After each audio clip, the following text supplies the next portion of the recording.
সরকারে দু আলম কেমন নবী, আমার নবী সাহাবীদের সামনে দাঁড়ায় বললেন, ও আমার সাহাবীরা, আমি নবী তোমাদের কাছে ডিক্লারেশন দিলাম, মৃত্যু তো সবারই হয়ে যাবে, যদি আমার কাছে কারো হক পাওনা থাকে তাহলে আমার কাছ থেকে চেয়ে নিবা, আর যদি আমি কাউকে কষ্ট দিয়া থাকি আমার আল্লাহর হস্তে ক্ষমা করে দিবা।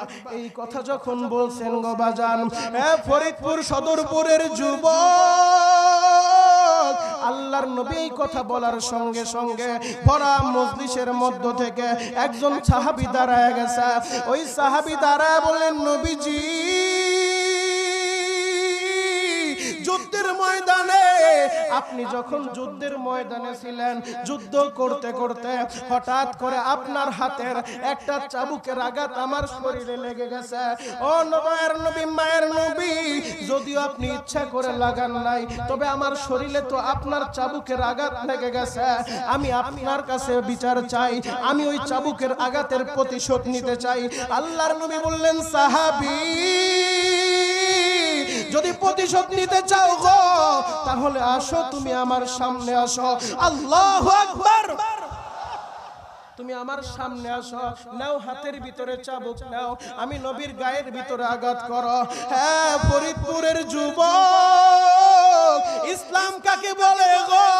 দেখো ইসলামের নবীর আদর্শটা দেখো। নবী যখন এই কথাটা বললেন, ওই সাহাবী ডাক দিয়া বলেন, নবী গো, আমি আপনারে এই জায়গায় আঘাত করব না। কেন আঘাত করবা না? ও দয়ার নবী, মায়ের নবী, যুদ্ধের ময়দানে যখন আমার শরীরে আঘাত লাগছে, ওই ময়দানে তো কাফেররাও ছিল, মুনাফিকেরাও ছিল, ইমানদারেরাও ছিল। এত মানুষের সামনে আমার শরীরে আঘাত লাগছে, আর মুসলমান এই সাহাবীদের সামনে আমি আপনারে আঘাত করব না। আপনি এলান করেন, আগামী শুক্রবারে আসরের নামাজের পরে আপনার শরীরে আমি আঘাত করব। আপনার জবান দিয়ে আপনি আঘাত এলানটা করে দেন, প্রচারটা করে দেন। আল্লাহর নবী দাঁড়াইয়া এবার ঘোষণা করে দিলেন, ও সাহাবীরা রে, আমার সাহাবী আমার কাছ থেকে প্রতিশোধ নিবে, তোমরা সবাই উপস্থিত থাকবা। পুরা মদিনার ভিতরে আলানটা ছড়ায় পড়ছে। মুনাফিকেরাও শুনে গেছে, মুনাফিকেরা আনন্দে আত্মহারা। হায় হায় মুহাম্মদ, ইসলামের নবী কেমন ছাত্র বানাইছে, ছাত্র তার ওস্তাদের আঘাত করবে। এই খবরটা শুনে মুনাফিকেরাও অট্ট হাসি হাসতেছে। আজকে আমরা দেখব কি মজার দৃশ্য গো, নবীরে তার সাহাবী মারবে, এর চাইতে আনন্দের দৃশ্য আমাদের কিছু হতে পারে না। এটা মুনাফিকেরা বলতেছে, আর নবীর সাহাবীদের মধ্যে কান্নার রোল পড়ে গেছে। সাহাবীরা ডাক দিয়ে বলে, যুবক, নবীর গায়ে যদি তুমি আঘাত করো তাহলে আর মান সম্মান থাকবে না। আমাদের নবী তো দয়ার নবী, মায়ার নবী, আমাদের নবী তো উম্মতের দরদি নবী। আজকে তুমি নবীর সাহাবী হইয়া নবীর গায়ে যদি আঘাত করো, মান সম্মান আর থাকবে না। আমরা মানুষের সামনে বড় গলায় কথা বলতে পারবো না। কালিমার দাওয়াত দিতে গেলে বেঈমানেরা আমাদেরকে দেখে হাসবে আর বলবে, তোমাদের মুহাম্মদ, তোমাদের নবী কেমন সাহাবী বানাইছে, সাহাবী নবীরে মারে। এই দৃশ্য দেখার পরে আমাদের আর উঁচু মুখ থাকবে না, নবী তো লজ্জায় পড়ে যাবে। ও সাহাবী, যদি নবী তোমারে অসতর্কতা বশত আঘাত তোমারে করেই থাকে, তাহলে তুমি আমাদেরকে আঘাত করো, এইভাবে বুঝাইতে চায়। ওই সাহাবী বুঝতে চায় না। ওই সাহাবী বলেন, না না, আমি তোমাদেরকে আঘাত করব না। নবী আমারে আঘাত করছে, আমি নিজে নবীর আঘাত করব, কারণ কিসাস নিতে হবে। কেউ যদি কাউরে একটা থাপ্পড় মারে, তার থাপ্পড়ের বদলা থাপ্পড়ই হবে। কেউ যদি কাউরে হত্যা করে, হত্যার বদলা হত্যা হবে, কিসাস নিতে হবে। নবী যেহেতু আমার আঘাত করছে, আমি নবীর আঘাত নিব, আমি নবীর থেকে কিসাস নিব। এই কথাটা বলার পর হযরত ওমর, যেই ওমর এমন রাগী নবী, নবীর সাহাবীদের ভিতরে ওমর ছিলেন এত রাগী, এত রাগী, এত কড়া মেজাজি। ওমর যেই রাস্তা দিয়ে হাঁটতেন গো বাজান, ওই রাস্তায় শয়তানও যাইতো না। কথা বলেন ঠিক কিনা? হযরত ওমরকে এত ভয় পাইতো, ওমর যেই রাস্তা দিয়ে হাঁটে শয়তান ওই রাস্তা দিয়ে যায় না। হযরত ওমর আসতেছে, এত ভয় পাইতো। ওই ওমর ওই সাহাবীর ঘরের ভিতরে ঢুকে গেছে, ঘরের দরজাটা বন্ধ করে দিয়া হযরত ওমর হাত দুইটা জোর করে ধরে, হাত দুইটা জড়ায় ধরে বলে, ভাই তুমি তো নবীর সাহাবী, আমার তো আশঙ্কা হয় তুমি কি মুনাফিক হয়ে গেলে নাকি? আরে তুমি নবীরে মারবা, আমি ওমর তোমার সামনে দাঁড়ায় গেছি, আমি খাত্তাবের বেটা, আমি যেই রাস্তা দিয়ে হাঁটি শয়তানও সেই রাস্তায় যায় না, আমি আজকে তোমার ঘরের দরজায় চলে আসছি, আমি তোমার হাত জোর করে বলি, আমার নবী যেহেতু অসতর্কতা বশত নবীর শরীর হাত থেকে একটা চাবুকের আঘাত তোমার শরীরে লেগে গেছে, যত আঘাত মন চায় আমি ওমরের দাও, যত মারতে মন চায় আমি ওমরের মারো, তোমার হাতে ধরে বলি আমার নবীর আঘাত করবা না, আমার নবীর আঘাত করবা না, আমার নবীর আঘাত করলে আমি ওমর মানতে পারবো না। হে ফরিদপুরের যুবক, ওমর নবীর জন্য কত পাগল, আমরা তো নবীর উম্মত, আমাদের পরিষ্কার ভাষায় বলতে চাই যেই নবীর জন্য ওমর এত পাগল, আবু বকর এত পাগল, ওসমান এত পাগল, আলী এত পাগল, আমরা নবীর উম্মত হিসেবে আমরাও বলতে চাই কোন কুলাঙ্গার যদি আমার নবীর বিরুদ্ধে কথা বলে, আমার নবীকে ইন্ডিকেট করে কথা বলে, আমার নবীর নিয়ে ব্যঙ্গ করে, আমরা ফরিদপুরের মুসলমান তার উপহার দিব জুতার মালা দিয়া, জুতার মালা দিয়া। হযরতে ওমর যখন বললেন ভাই যত আঘাত লাগে তুমি আমারে কর, আল্লাহর নবীর কোনো আঘাত করবা না, নবীর তুমি আঘাত করবা না, তাহলে আমাদের আর মান সম্মান থাকবে না। ওই সাহাবী ডাক দিয়া বলে ওমর আঘাত করছেন নবী আমারে, আমি কেন তোমারে আঘাত করব? এ ওমর আমি তোমারে পরিষ্কার ভাষায় বলে দেই গো, তুমি এখনো সময় আছে, আমার ঘর থেকে বের হয়ে যাও, নইলে আমি কিন্তু নবীর কাছে বলে দিব, নবীর কাছে বলে দিব আপনার সাহাবীরা আমার ঘরে গেছে, আমার সাথে সমঝোতা করতে চাইছে, আমি কিন্তু নবীরে জানায় দিব। হযরতে ওমর ঘর থেকে বের হইয়া আবু বকরের হাতটা ধরে ধরে আবু বকরকে ডাক দিয়ে বলে আবু বকর আমি ওমর রাগী মানুষ, আমার ধৈর্য সহ্য হবে না, সে যেইভাবে কথা বলতেছে আমি তার গায়ে তো হাত উঠায়া দিব, অতএব তুমি একটু যাও আবু বকর, তারে তুমি বুঝাও, তুমি নরম দিলের মানুষ, তুমি একটু তারে কনভাইন্স করো, তুমি একটু তারে বুঝাইতে চেষ্টা করো। হযরতে আবু বকর ঘরের ভিতরে ঢুকে গেছে, হযরতে আবু বকর ঘরের ভিতরে ঢুকে ওই সাহাবীর হাত ধরে বলে নবীর সাহাবী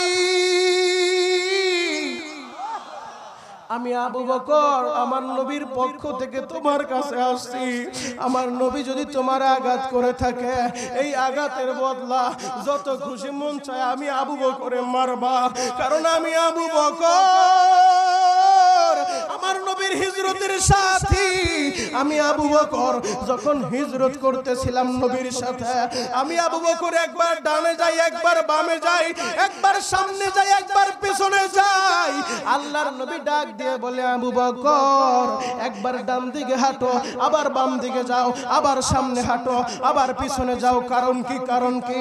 এবার আবু বকর কান্দে আর বলে নবী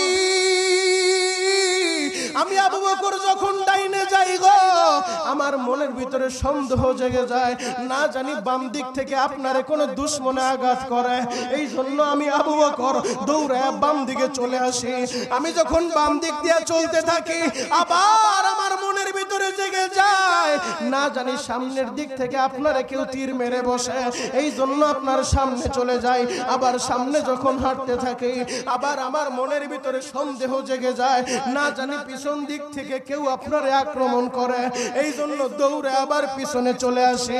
যেই আবু বকর হিজরতের রাতে নবীর জন্য এত পাগল গো, আবু বকর নিজের যখন সাপে কাটছে আপনারা জানেন, গর্তে গুহার সমস্ত ছিদ্রগুলা বন্ধ করছে, একটা মাত্র ছিদ্র বাকি, ওই ছিদ্র চেহারাটা নীল হয়ে গেছে, আবু বকর আওয়াজ করে কান্নাও করতে পারেন না, যদি আওয়াজ করে কান্না করে তাহলে তো নবীর ঘুমে ডিস্টার্ব হয়ে যাবে, আবু বকরের শরীরটা চেহারাটা নীল হয়ে গেছে বিষে, হযরত আবু বকর বিষের যন্ত্রণার সহ্য করতে পারে না, যখন চোখের পানিটা ঝরতে ঝরতে এক ফোঁটা চোখের গরম পানি আল্লাহর নবীর চেহারার ভিতরে পড়ে গেছে, আল্লাহর নবীর ঘুম ভেঙে গেছে, আল্লাহর নবী চোখটা খুলে ডাক দিয়ে বলে আবু বকর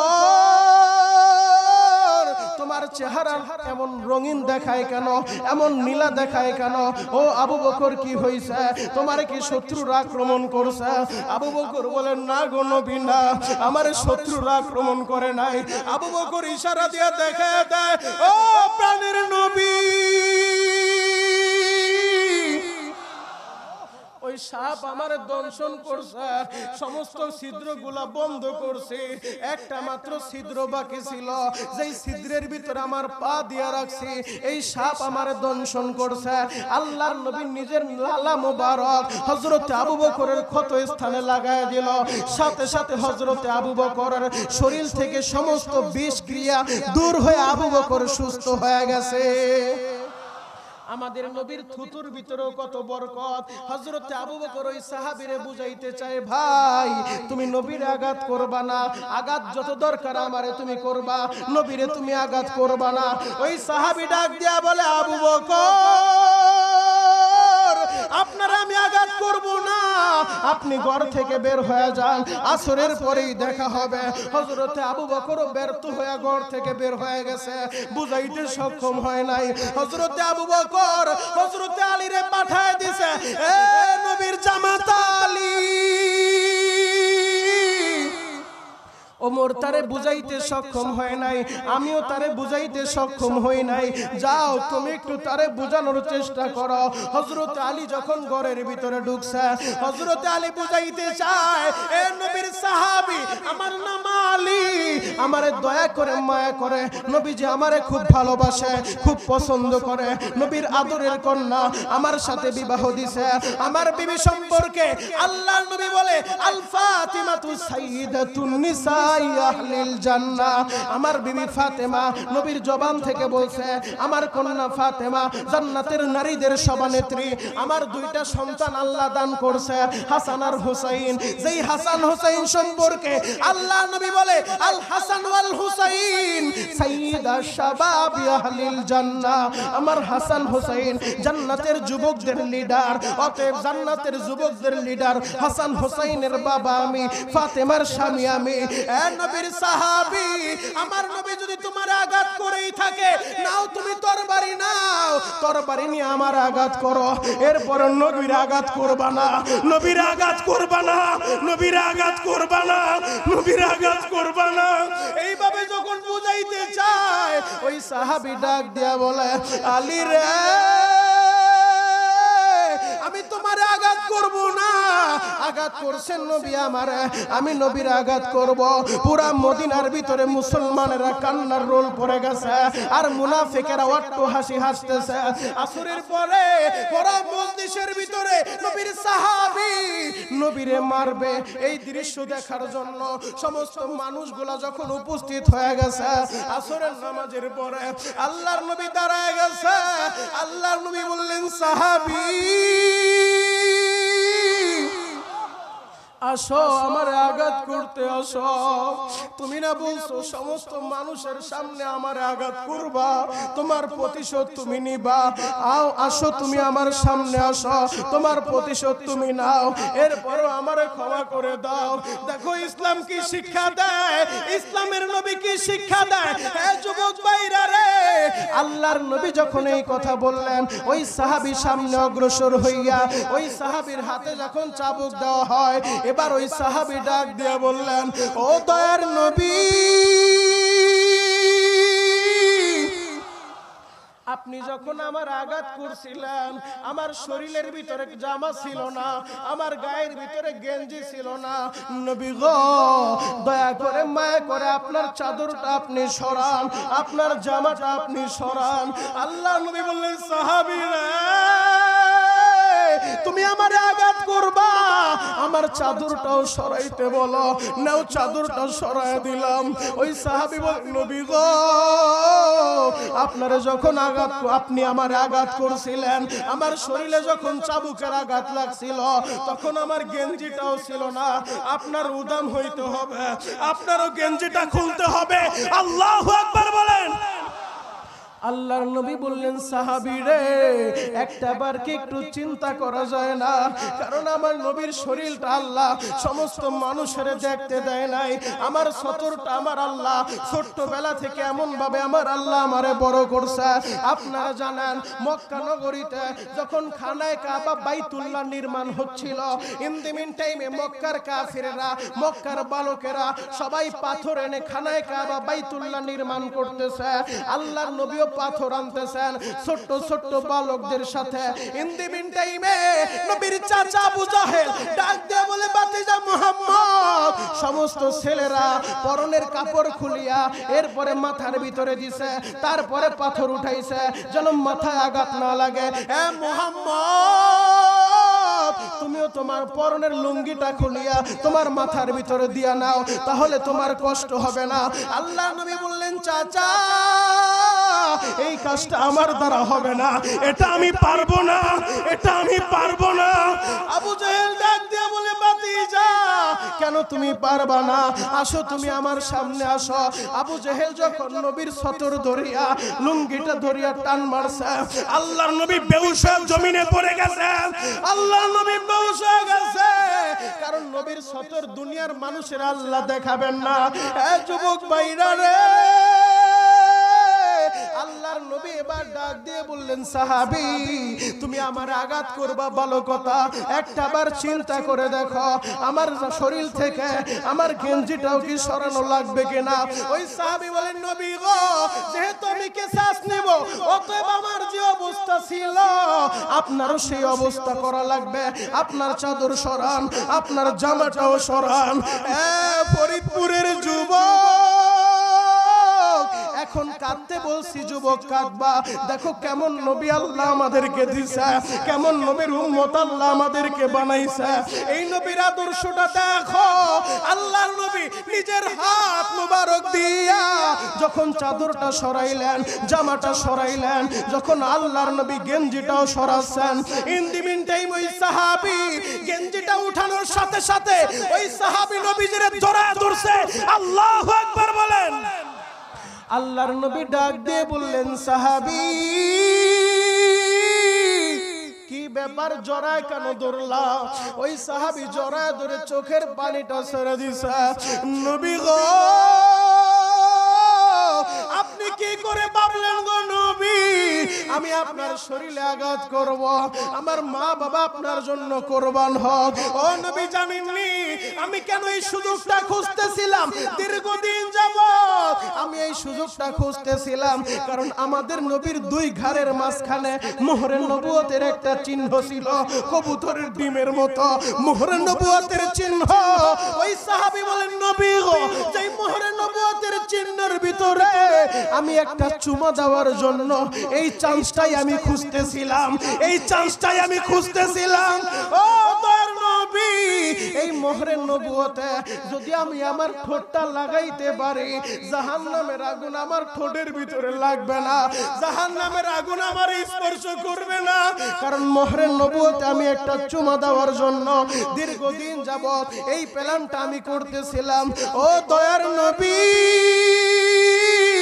ও মায়ার নবী, উম্মতের দরদি নবী, আপনি আমারে মাফ করবেন, আমি আপনার আঘাত দিতে চাই না, আপনি আমারে ক্ষমা করে দিবেন। হে আশিকে রাসূল ভাইরা, হে যুবক বন্ধুরা, হে হাজী সাহেব বাজানরা, দেখেন নবীর সাহাবীরা নবীর জন্য কতটা পাগল, আর নবী আমাদের কি আদর্শ শিক্ষা দিলেন। তাহলে আমরা পরিষ্কার ভাষায় বলতে চাই, যেই নবীর জন্য সাহাবীরা এত পাগল, আমার ওই দয়ার নবী, মায়ের নবী যেই আদর্শ আমাদেরকে শিক্ষা দিয়েছেন, সেই আদর্শে আমরা আমাদের ব্যক্তিগত জীবনে বাস্তবায়ন করতে চাই, আমাদের পারিবারিক জীবনে বাস্তবায়ন করতে চাই। তাহলে আমরাও বলতে চাই, ওই নবীর বিরুদ্ধে কেউ কথা বললে তার সাথে আমাদের আপোষ নাই। কথা বলেন ঠিক কিনা? তার সাথে আমাদের আপোষ চলতে পারে না।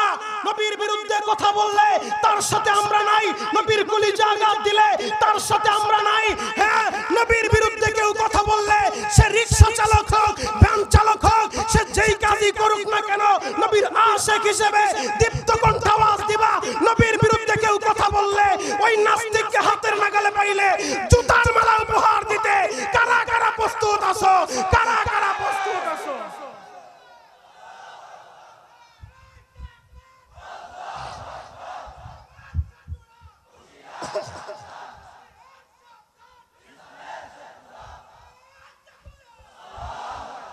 আপনাদের কি খারাপ লাগতেছে? কষ্ট হচ্ছে? শেষ করে দিব? চলবে? আল্লাহু আকবার বলেন তো। তোর নূর মাইক না ফরিদপুরের ভিতরে নাম কারা? এই অবস্থা কেন? সাউন্ড উঠাও। টান দিলে সাউন্ড জায়গা। মাইক একটা কানের দিকে লাগাও, যে কোনো এক কোণা থেকে মাইক কানের দিকে মারো, মাইক তাড়াতাড়ি ঠিক করো। হ্যাঁ যুবক ভাইরা, হ্যাঁ ওর কাজও করতেছে। আল্লাহু আকবার বলেন তো, আরো জোরে বলতে হবে আল্লাহু আকবার। তুই মাস্টার বাড়া, মাস্টার বাড়া, আরো বাড়া। ইউনিট কাটলে টাকা নিস, মাস্টার বাড়া। জুমার মসজিদে 2 4 5টা ইউনিট কাটে প্রতি সপ্তাহে, আর মাহফিলে 2 1টা ইউনিট কাটবি না। আল্লাহু আকবার বলেন। হ্যাঁ এবার ঠিক আছে, এভাবে রাখ, আর হাত দিবি না। হ্যাঁ যুবক ভাইরা, ডানে বামে নজর নাই, এক নজরে তাকায় থাকেন।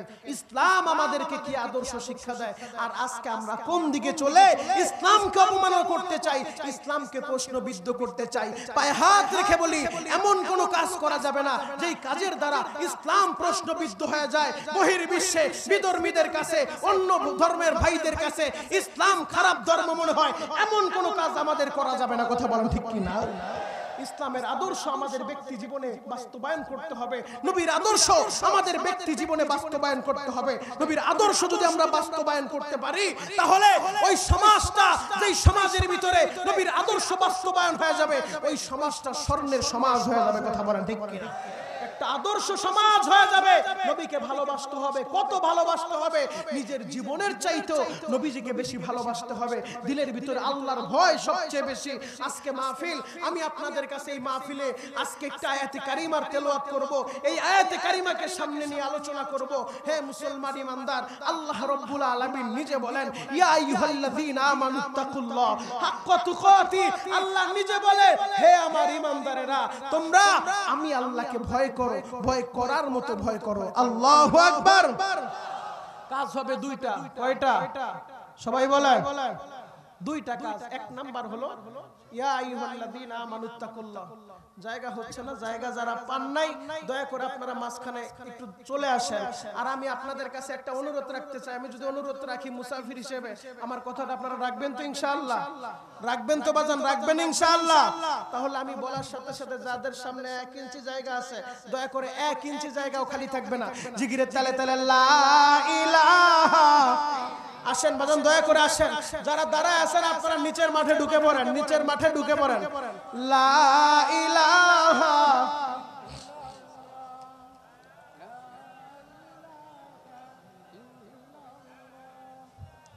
যারা দাঁড়ায় আছেন তাড়াতাড়ি নিচের মাঠে ঢুকে পড়েন। আলহামদুলিল্লাহ, আব্দুল খালেক শরীয়তপুরি হুজুর আজকে আসছেন। তিনি আপনাদেরকে বয়ান শোনাবেন, দিল খুলে আলোচনা শোনাবেন। মুরব্বিদের সুহবতে গিয়ে আল্লাহ তাআলা আব্দুল খালেক শরীয়তপুরির জীবনে কি পরিবর্তন ঘটায় দিয়েছে, আজকে আপনারা বয়ান শুনলেই বুঝতে পারবেন। আল্লাহওয়ালাদের সুহবতে গেলে মানুষের পরিবর্তন হয়ে যায়। কথা বলেন ঠিক কি না? আল্লাহওয়ালাদের সুহবতে গিয়ে আব্দুল খালেক শরীয়তপুরি কি পাইছে? শাইখুল ইসলাম আল্লাহ মাহমুদ শবীর রহমাতুল্লাহ আলাইহির কাছ থেকে, শাইখে দেওনার কাছ থেকে, বড় বড় আল্লাহওয়ালাদের কাছ থেকে কি সুহবতটা তিনি গ্রহণ করছে। আজকে মাহফিলে যখন বয়ান শুনবেন, হযরতদের জবানে, আল্লাহওয়ালাদের জবানে কথা শুনলেই বোঝা যায়। কথা বলেন ঠিক কি না? হযরত আসবেন, হযরত আলোচনা করবেন। অসুস্থ শরীর নিয়ে আপনাদের এখানে চলে আসছেন। আমরা দোয়া করি আল্লাহ তাআলা হযরতকে পরিপূর্ণ শেফা দান করুক। সকলে বলেন আমিন। আরো জোরে বলেন আমিন। হ্যাঁ যুবক ভাইরা, ডানে বামে নজর নাই, এক নজরে তাকায় থাকেন। তাহলে 2টা গুণ আমাদেরকে অর্জন করতে হবে। 1 নাম্বার গুণ হলো আল্লাহ রাব্বুল আলামিনকে ভয় করতে হবে। ভয় করার মতো ভয়। যদি আল্লাহ রাব্বুল আলামিনকে আপনি ভয় করতে পারেন, যেই মানুষের দিলের ভিতরে আল্লাহর ভয় থাকে, ওই মানুষ গুনাহ করতে পারে? ওই বান্দা গুনাহ করতে পারে না। ওই বান্দা রাতের অন্ধকারেও যেমনি ভাবে গুনাহ করবে না, দিনের আলোতেও গুনাহ করবে না, গোপনেও গুনাহ করবে না, প্রকাশ্যেও গুনাহ করবে না। কারণ দিলের ভিতরে আল্লাহর ভয় তৈরি করতে হবে। আল্লাহর ভয় তৈরি করতে হলে আল্লাহওয়ালাদের সুহবতে যেতে হয়। আল্লাহর ভয় তৈরি করতে হলে কোরআনের মজলিসে বসতে হয়, আলেম ওলামার সাথে সম্পর্ক রাখতে হয়। কথা বলেন ঠিক কি না? তাকওয়ার গুণ অর্জন যদি আমরা করতে পারি, এই তাকওয়ার ব্যাখ্যা লিখতে গিয়ে তাফসীরে জালালাইন কিতাবের লেখক আল্লামা জালালউদ্দিন সুয়ুতী রাহমাতুল্লাহি আলাইহি শরহুস সুদূর কিতাবের ভিতরে একটি ঘটনা উল্লেখ করেন। 3 জন যুবক যাদের দিলের ভিতরে ছিল আল্লাহর ভয় এত বেশি যেই যুবকেরা আল্লাহ ছাড়া অন্য কারো সামনে মাথা নত করত না। তৎকালীন জামানার বাদশা, জালিম শাসক, সে আদেশ করে দিল, আমার দেশের ভিতরে কেউ আল্লাহর নাম নিতে পারবে না, আল্লাহর নাম নেওয়া নিষেধ। আমি আপনাদের কাছে জানতে চাই, যদি ফরিদপুরে কেউ বলে এই ফরিদপুর সদরপুরে আল্লাহর নাম নেওয়া যাবে না, আপনারা মেনে নেবেন? আরো জোরে বলেন মেনে নেবেন? দরকার হলে শাহাদাত বরণ করবে, এরপরও মানা যায় না। কথা বলেন ঠিক কিনা? মুসলমান বারবার প্রমাণ করে দেয়, মুসলমান নবীর জন্য, কোরআনের জন্য, ইসলামের জন্য হাসি মুখে জীবন দিতে পারে। কথা বলেন ঠিক কিনা? জালিম শাসক যখন আদেশ করে দিছে এই দেশে কেউ আল্লাহর নাম নিতে পারবে না, আল্লাহরে সেজদা দিতে পারবে না, সেজদা দিলে আমারে সেজদা দিবা, এই আদেশ যখন পুরা দেশের ভিতরে জারি করে দিছে, তিনজন যুবক ইমানদার, যাদের দিলের ভিতরে আল্লাহর ভয়, ইমানদার যুবক বলে জীবনে যতদিন বাঁচবো যেহেতু আমরা মুসলমান আল্লাহর কদমেই সেজদা করব, আল্লাহ ছাড়া অন্য কাউকে আমরা সেজদা করি না, কারো সামনে মাথা নত করি না। এই কপালটার বড় দাম, বড় দাম। কপাল নত হবে তো আল্লাহর সামনেই হবে। কথা বলেন ঠিক কিনা? জালিম শাসকের কানে যখন এই সংবাদটা চলে যায়,